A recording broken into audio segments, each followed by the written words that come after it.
All right, now we are learning about Joseph coming close. I mean, yeah, Yehuda coming close to Joseph. Yehuda coming close to Joseph. And as we just said in the class we just finished, both of them are very major aspects of Mashiach. The Mashiach that we're praying for is going to be Mashiach ben David. It's going to come from the tribe of Yehuda. But nevertheless, there is definitely a Mashiach ben Yosef. It's shrouded in sort of mystery and whatever it is, but nevertheless there is. And it's a very big question why Mashiach shouldn't be from Yosef. I mean, Yosef, he was the example of Mashiach, right? He saved the whole world. He convinced everybody that God exists. He ruled over the Egyptians. He made order in the world. There was plenty in the world. There was happiness, peace. Yosef, the ideal example of what Mashiach is going to be. And nevertheless, we say no, Mashiach is going to be like Yehuda. He's going to be from the tribe of Yehuda. And this tribe, this week's Torah reading by Yigash is talking about how Yehuda was a nobody, approaches Yosef. Because Yosef was playing with his brothers. See, his brothers had sold him. They wanted to kill him. And now all of his brothers are forced to go to Egypt for food. And they have to stand in front of this king who's really, really like cruel with them. And they don't know that it's in their own brother. And they're just pretending to be cruel. And he takes the youngest of them, Benjamin, and he says, I'm going to put him into prison. And Yehuda says, well, if he does that, then, our father, Yisrael, he's going to go crazy. He'll have a heart attack. So Yehuda approaches Yosef, and he's very firm. He's very firm with Yosef, which he has absolutely no backing whatsoever, except God. But except for that, there's nobody. And Yosef has everybody. The whole world is on Yosef's side. He just saved the whole world. He did everybody a big favor. He saved everybody's lives. And Yehuda didn't save anybody. Yosef even saved Yehuda. So Yosef is the boss of everything, the whole entire business. And Yehuda approaches Yosef. Well, from nowhere. Where does he approach him from? Where did he get that idea from? He said he did it in order to save his brother. So you figure, Yehuda would come like groveling in front of him, please have mercy or something like that. So he said that was part of it. He also had a certain humility, but the main thing was his his assertiveness. How do you call it? Chutzpah. So here we go. Let's go. Dover Palmim Rabos, we spoke many times, and somehow or other, this is going to be the main thing of Mashiach, right? Yosef has everything in the world, all the power, all the popularity, all the people, everybody. And Yehuda has only one thing, chutzpah. That's all he's got. That's going to bring Mashiach. Let's go. Dover Pamim Rabot, we've said this many times. We've spoken about this many times. Shekol and Yanim, that everything, which are found in the Torah, which the word Torah means teaching, Mechilim betocham, they include inside of them, Horah, teaching, a lesson, Nitzkos, an eternal lesson, L'kol echad v'echad, to each and every Yisrael Jew, and to all of the Jewish people for all time. Now, again, we have to stress that the Jewish people were the chosen people. God chose us to educate the world, to tell every human being in the world how much God loves them and how important they are, and how God cares about each person. And God will help every person to do their responsibility, but everybody has responsibility. But first of all, the Jewish people have to know it. So that every lesson, everything in the Torah is a lesson for the Jewish people. If the Jewish people don't learn from the Torah, then everybody's going to learn in a crooked way. They'll learn crazy, weird lessons from the Torah because there's nobody to explain it properly. So the Jewish people, they have to explain the Torah properly, and they also have to live the Torah properly. But everything in the Torah is a message for every single Jew for all time. B'chol makom, in every place, b'chol matzav, in every situation they are in. You can't say the Torah, that was good maybe in Poland, maybe this, but now we're in America, we don't need it. Or now we're in Israel, we have our own land, we don't need the Torah anymore, we have our identity. But that's not so. The Torah is relevant to every Jew all the time in every place. Hora Kalalius, and a general teaching and also a specific teaching. Ke'ilu, these teachings, hamatimot, which are specifically fitting for specific times and different places and situations, shall otozaman, in that. So in other words, you have to fit the lessons of the Torah into the situations where you're in. One of the big claims against the Torah, it's old. It's old. You got to change it. You have to change it. You have to make it fit the times. Well, that's pretty much what they said when they worshipped the golden calf, which the Torah was 40 days old back then. So I guess they go, oh, the Torah, that was 40 days ago. Come on. Times have changed now, you know. But once again, it says in the 10 Commandments, you're not supposed to worship anything except for the God that took you out of Egypt. That's, of course, I know that that's what it says, but that was 40 days ago. Now things have changed, right? So how much more so that, you know, if the Torah was old after 40 days, that people could say such a stupid thing, how much more so now? At least we have a better excuse. So we have to have the Rebbe coming and telling us, no, it's not so. The Torah is not 3,000 years old and it's not 40 days old. It's given right now. No one at Mount Sinai would dream of worship the golden calf. No one would dream. They all heard God. Well, we're hearing God speak right now. Read the words of the Torah. That's the word of God right now. So it's an eternal teaching from your creator who's creating you for all times. If you're being created, then the Torah is alive for you. If you're not being created, if you're not alive, then you can ignore the message of the Torah. You can ignore the message of the Torah, but you're probably not hearing this class. But if you are alive and you hear this class, it means that the same God who gave the Torah is the same God who's creating you. So the message is important. What is the message over here? And similarly, regarding this Torah portion, with it, we have to live for this now. For now, this week's Torah portion is relevant to this week.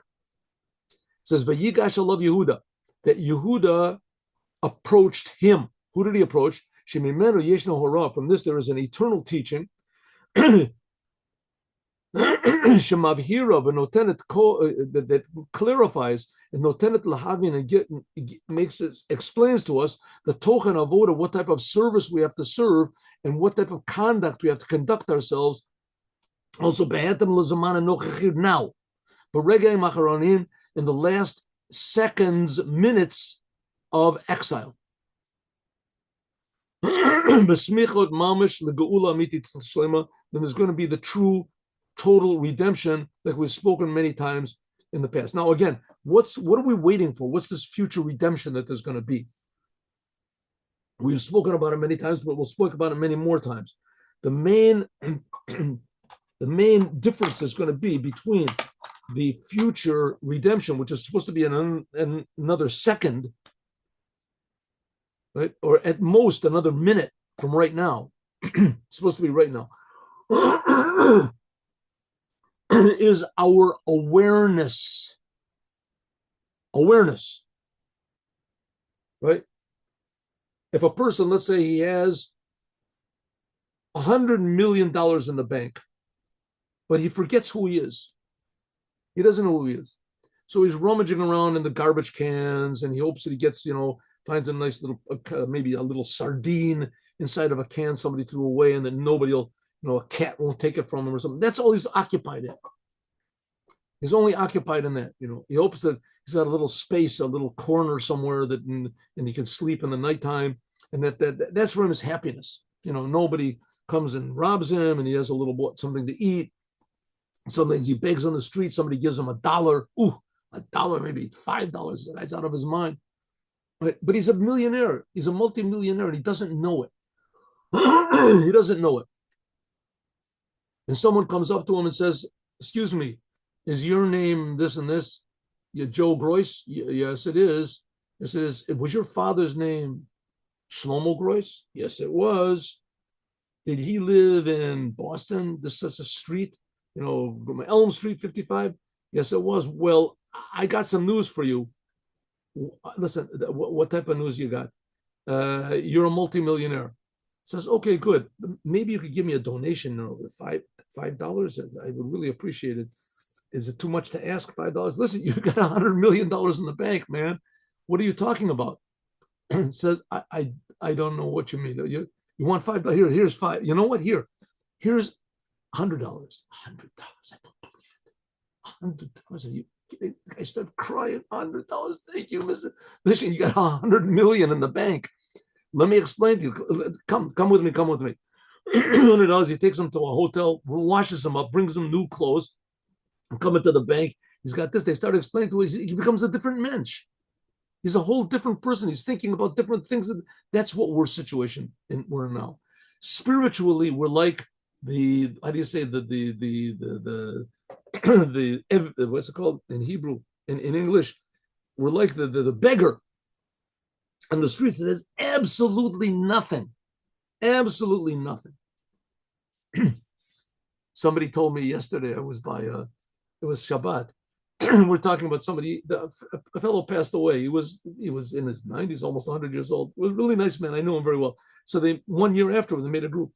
And so he said, when he was bar mitzvah, the fellow who passed away, says when he was his mother passed away when he was very young. And his father was taken by the KGB into prison. So he was in prison. So he had nothing. So he had a bar mitzvah.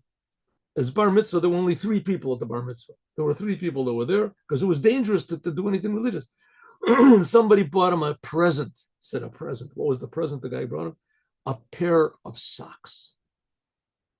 He brought him in Russia, communist Russia, right? Everybody was a pair of socks. He brought him a pair of socks. He said, never forget what a treasure. A pair of socks. Okay, that we're talking about living physically small, but we're living infinitely more spiritually small. We've got little, I say minute, I say needle brains.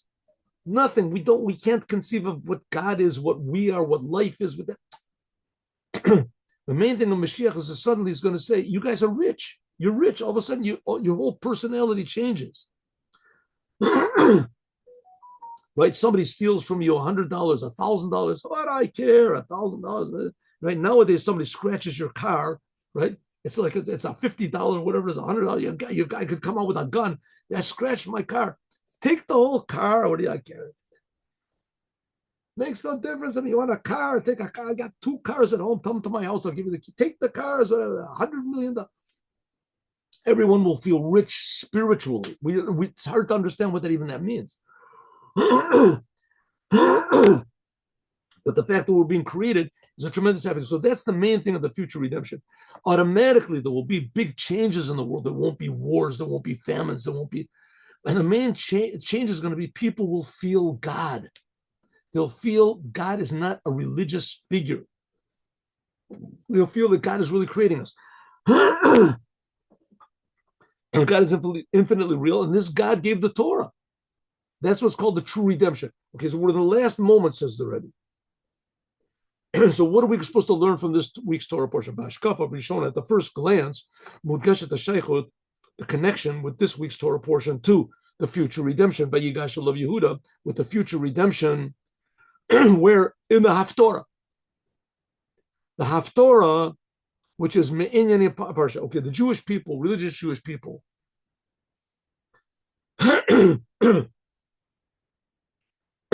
when they finish reading the Torah portion on Shabbat, so they also read a little portion from the prophets or the writings, usually from the prophets, but not always. Sometimes from Shmuel, they read a little bit. Last week was from Shmuel. So it says, from Kings, they read from Kings last week.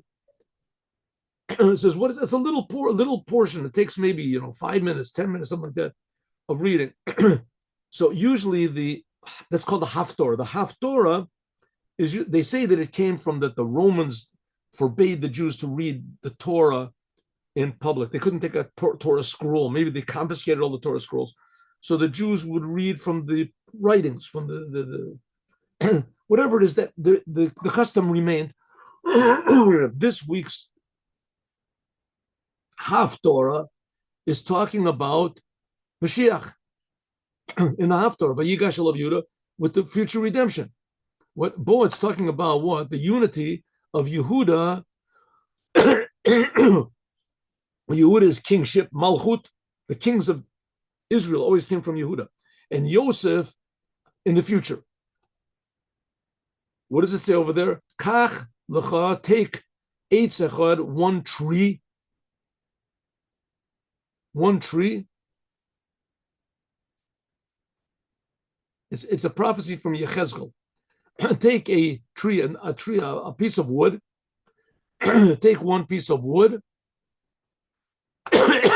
Excuse me. Take one piece of wood and write on it Yehuda, and take another piece. This is God speaking to Ezekiel. And take another piece of wood and write on it Joseph, and put them both one close to the other, and they become one piece of one stick. Hashem, this is what God says. I will take the Jewish people from among the non-Jews, from among the nations that they have gone. I will gather them all together, and will make them from one nation, and one king will be on all of them. David, my servant, King David, he will be the leader, the Nasi. He will be the leader. The Nasi, I guess, means the president. Will be a leader for them forever. That's how it's translated. In Mishnah and everything, Nasi means a king. He will be a king forever. The Yedu Agoyim and the non-Jews will know, the nation will know that I am God. This is where they get the idea of the 10 tribes. Whoa, excuse me. There was a very terrible time in the history of Judaism. Weird. The Jewish history is really weird. So what happens? The Jewish people are in Egypt. They get out of Egypt. They come to Israel. 440 years later, King Solomon builds the first temple. Ooh, this is a great happiness. The happiness was so great, it says they even ate on Yom Kippur. They had feasts and festivals, and they celebrated. They were going wild. They had the temple. This is what God promised the Jews. All the Jews were together in the whole land of Israel. They had the greatest king that ever existed, King Solomon. No one disagreed with him. There was peace in the whole world. It was fantastic, wonderful. The temple. Okay, King Solomon, he rules, I think, for 30 years. Afterwards, he passes away. 30, I have to look and see. 30 years, I think. Anyway, King Solomon passes away. And he has a son called Rehoboam. And Rehoboam is not such a good king. And the people don't like him. And God agrees with the people. And God says to a prophet whose name was Achia Hashiloni, go and anoint Yerovam ben Nevat. And he is going to be the king over 10 of the 12 tribes. Huh? Really? And he takes most of the tribes, they lived in the northern part of Israel. And he did this, and he took the 10 tribes and he made a second kingdom that was called, the upper kingdom was called Yisrael, and the lower kingdom was only 2 tribes, Yehuda and Benjamin. They were where the temple was. The 2 tribes. And the upper 10 tribes, they were in the upper part of Israel, So Yerovam ben Nevat all of a sudden gets this idea that I don't want people to go down to the 2 tribes because maybe they'll stay there and maybe there'll be power. So you know what I'm going to do? Yerovam ben Nevat, he was a holy person. He knew the whole Torah. He was better than anybody else in his whole generation. When he would learn Torah, there would be fire around him, it says. All of a sudden he gets this idea. Oh, I got an idea. I'll make 2 golden calves. I'll put guards and the whole border between my kingdom, the upper kingdom, the lower kingdom. And no one will go to the Holy Temple. For 250 years, something like that. That's how it was.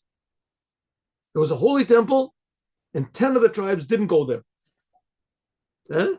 What did they do instead? They worshiped 2 golden calves. They had also another array of idolatry that they worshiped, which was encouraged by the Yerovam ben Nevat. I mean, how he fell so low is impossible to understand, but if such a great person as him could fall so low, for sure, we can do the same. I mean, it's not a laughing matter, but if we don't laugh, we'll cry. I mean, he fell to the lowest of the low. There's no lower than you can go. That he says Chet v'machtiat Rabbim. His name is in Pirkei Avot, in chapters of the fathers. He was the example of a person that sinned and made everybody else sin. In any case, there were two tribes. There were two nations.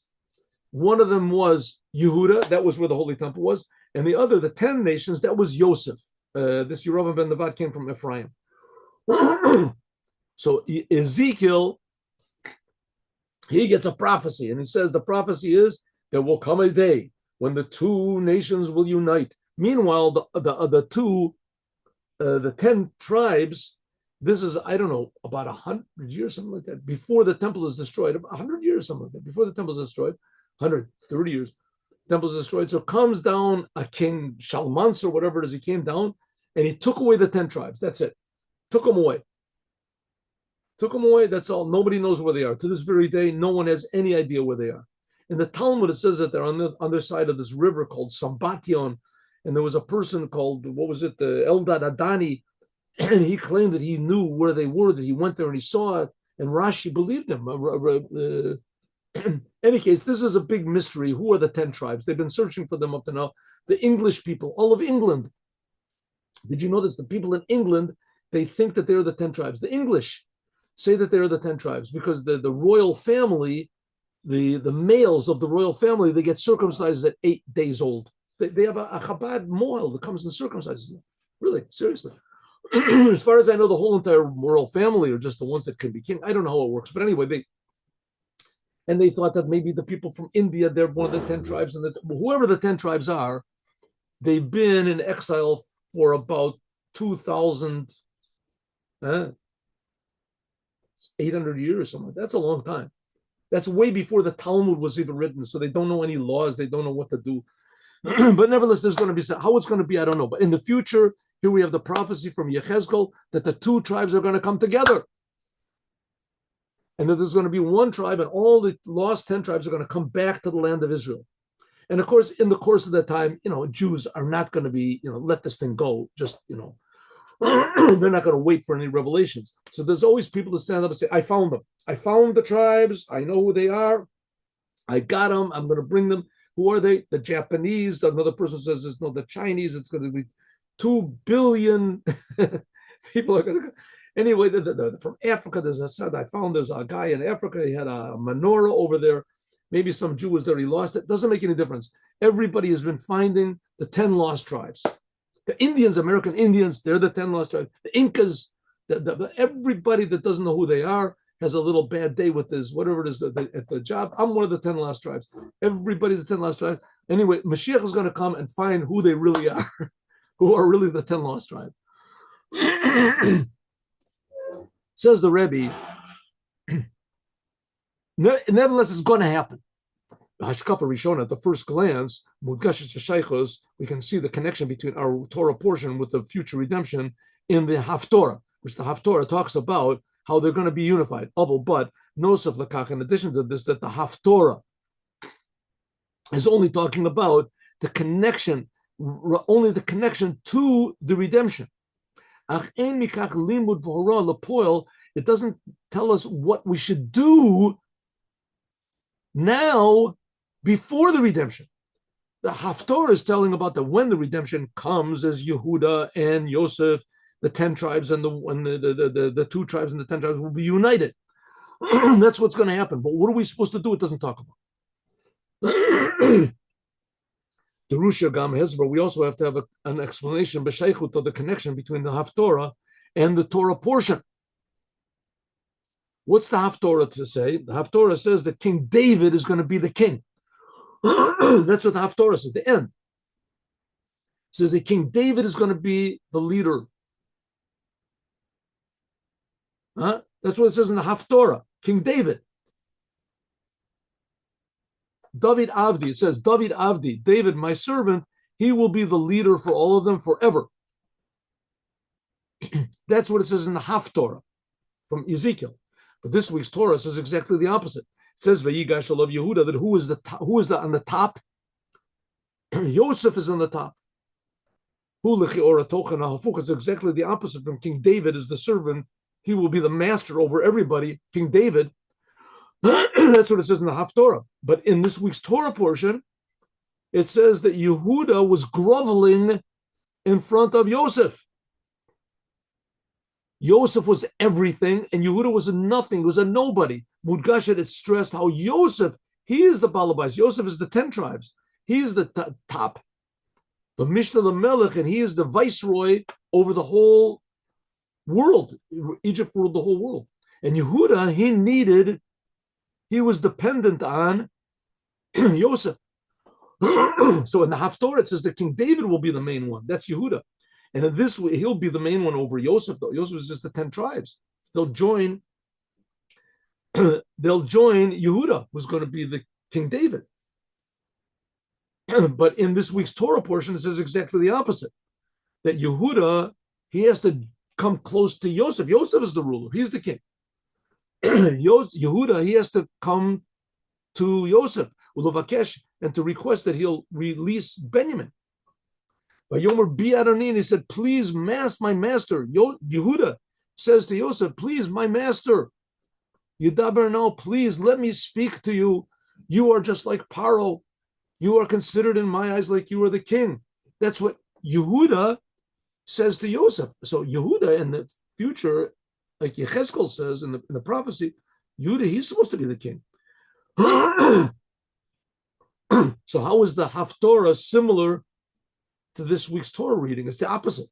We came in Paro because Paro gave Joseph the power over the whole land of Egypt, and Egypt ruled over the whole world. Ubiladecha, without you, that's what Paro said to Joseph, without you, no person will lift up his hand or his foot. Ubefrat, and especially that Paro ruled over Bechipa, he ruled the whole world, which is not the case in the future, which that's what the Haftorah is talking about. Yeah, will be Eitz Yehuda. It says that Yehuda, he will, the wood of the stick of Yehuda, he'll be above everyone. He'll be above even Joseph. That's what it says. Melech echad kulam. There'll be one king to everybody, and who will be the king? That's what it says in the prophecy of Yechezkel. Avdi David. He's from Yehuda. He's going to be the king.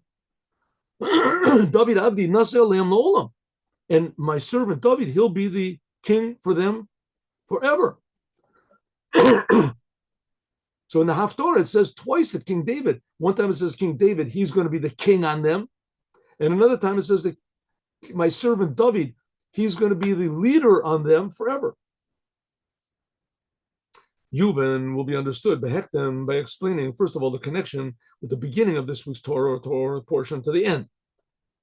What is in this week's Torah portion? Vayigash alav Yehuda, that Yehuda approaches Joseph, who's the king. So that's the beginning of the Torah portion. What's the end? We'll see. As we learn many times that the end is found in the beginning and the beginning is found in the end. A big connection. Yesh Nashaychos, there's a special connection between the beginning and the end of the Torah portion, which I think that's true about everything, right? About everything. You read a book, a movie, whatever it is. The beginning that's the beginning. It builds up tension, and the end is the Gam, also Bazel. Also, we have to explain something. In the end of this week's Torah portion, what does it say? It says, Vayeshev Yisrael be'eretz Mitzrayim, be'eretz Goshen, v'yechazu bo v'yirfru v'yirbu ma'od. Excuse me. At the end of this week's Torah portion, it says that Yisrael means Jacob and his children. They lived in the land of Egypt and Eretz Goshen. Goshen was like the most fertile place in Egypt. And he possessed it. That's the end of this week's Torah portion. And they were fruitful and they were multiplied very much. This shows on the power, the victory of Yaakov and his sons. Even when they were in the land of Egypt, Paro, that was under the rulership of Paro, the king of Egypt. Omer Paro said, Tov kala oretz Mitzrayim lochem hu, the best of the land of Egypt is yours. But Joseph saved all the world. His advice, without Joseph, there was no chance that the world would have survived. Joseph gave an advice that no one thought of. right? Paro gave all of his ministers and his wise men and his soothsayers and everybody all the time in the world. He had a dream. He said, I know this dream is very important. What's the importance? Nobody knew. They pulled out Joseph. Joseph said, I know. It's a dream that comes to say you, Paro, are going to save the whole world. That's what the dream is telling you. Paro said, I knew it was important. What do I have to do? Joseph told him exactly what to do. Paro said, man, I would never think of a thing like that. This is just amazing, right? And there's 7 years of plenty. And he says, store it up, store it up, store it up. Don't use it. Be frugal. People say, hey, we want to enjoy the 7 years of plenty. He didn't let people enjoy it. Eat just as much as you need. We're saving it up. Saving it up. Everyone's saying, hey, we want a new king. This is not nice. I don't have a lot of produce. I want to have a good time. Let me make a big party. Paro said, no, don't do it. You save it up. All of a sudden comes a famine. Everyone says, wow, Paro, you're the greatest. Paro says, it's not me. It's Joseph. When Joseph said, my father is coming, here's my father. It said, wow, anything I can do for you, Joseph, I'll do. The whole world owes you their lives. The best of the land of Egypt belongs to you. That's the end of this week's Torah portion. According to this commandment, it said that Paro said that the Jews received the best of the land, and